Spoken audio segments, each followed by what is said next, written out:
What is going on, everybody? Welcome to Off the Top Rope, Off the Mic Sports Network. So SummerSlam is over, and we went off the air in a way that I did not think that we were going to go off the air with.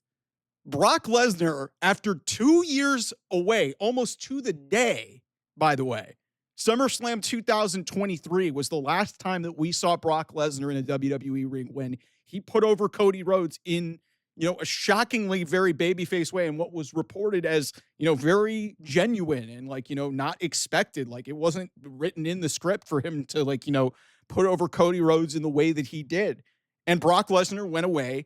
A lot of legal stuff that I'm not going to get into here. You guys can feel how you want to feel about Brock Lesnar and the legal ramifications of him being mentioned in that sex trafficking lawsuit involving Vince McMahon and a lot of the higher ups in WWE that has Vince McMahon out of this company forever.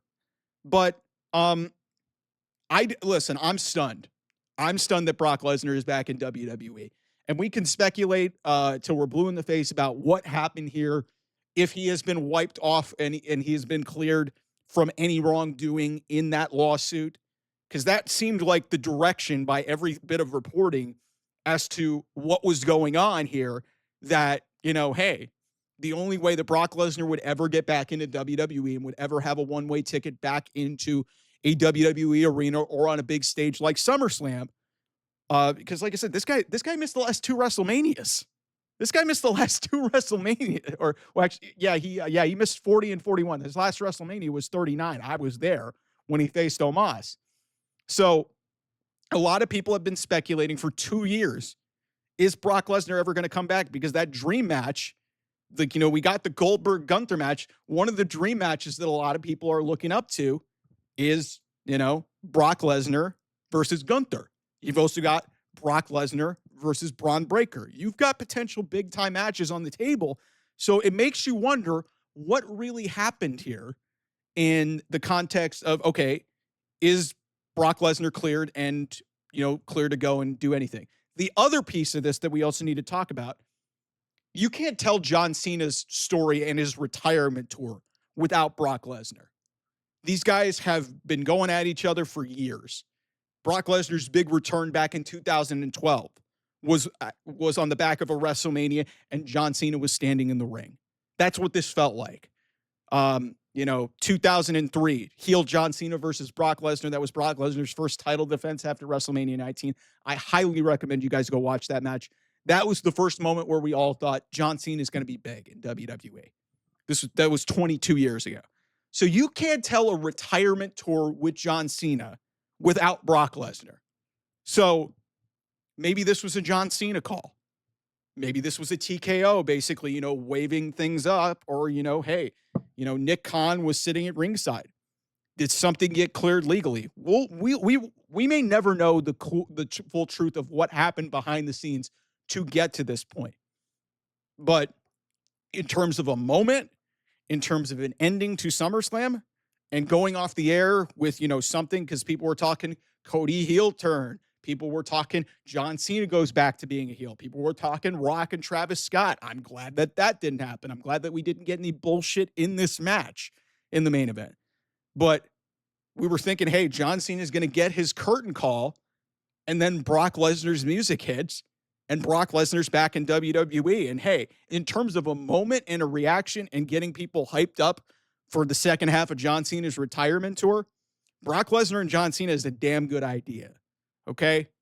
Brock Lesnar is a fantastic athlete. That being said, what he has done and what he has been accused of and what things have been written about him, and we don't know if he's been cleared of any wrongdoing of that, the allegations are not great. So I totally understand people like my sister and people like out there in the open who, some of these people are going to be AEW geeks saying WWE is a bum ass company.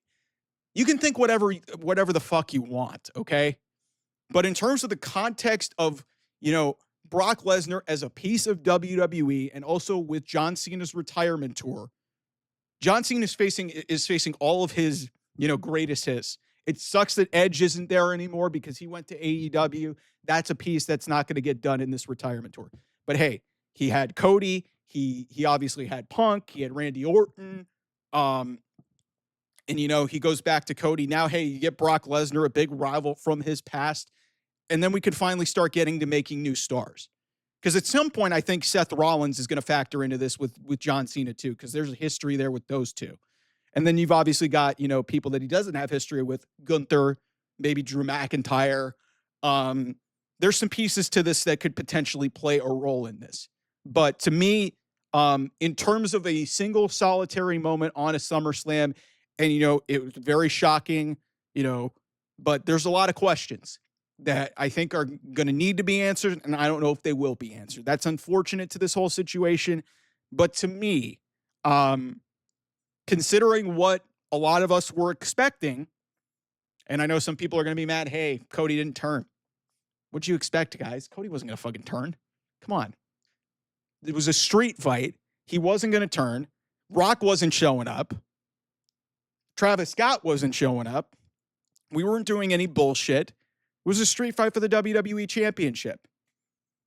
Cody is now solidified as the guy in WWE. He's now the champion again. Whether you love him or you hate him, Cody is QB1. Then they had to find a way to get to the next piece of John Cena's retirement tour, because he's only got, 15 dates left or something like that. So you want to know a big rival? And who knows, maybe John Cena gets his fucking ass kicked, or maybe he overcomes as a heroic babyface, and we get old school John Cena again, which, is what we all want. This is the nostalgia that we are digging. So, listen, like I said, I understand why this happened in terms of the context of who Brock Lesnar is and what he represents in terms of, the John Cena side of this. In all the legal side of it, I don't know what happened. I really don't. You guys want to ask me point blank of what happened and why Brock is back in the position that he is in? I didn't expect that. Did not expect to see him back in WWE. But if you're looking at this from the perspective of, hey, John Cena is in his final year, going out against some of the best opponents that he's ever had, obviously putting over the new guy who's effectively replaced him in Cody Rhodes.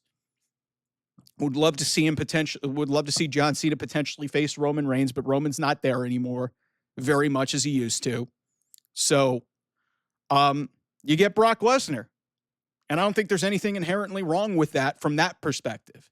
But with all the legal ramifications, WWE, I don't expect them to, but I hope that they answer some questions about, okay, what's going on with Brock Lesnar? Does he have legal shit on him? And I know a lot of people are going to be pointing fingers at saying, well, Mike, hey, they stopped doing these actual press conferences with media and then are just doing these post shows. And it's convenient that they did that right before Brock Lesnar returned to WWE, and there would have been a ton of questions barricading it. Read into that what you will. I think it was a great way to go off the air. It keeps you guessing. And WWE, hey, for 2 days, their first ever 2-day SummerSlam, there were some misses throughout the 2 days of this show, but they did a really good job in really making this feel like a big time event. So anyway, thanks so much for watching. I'll see you guys soon. Bye-bye.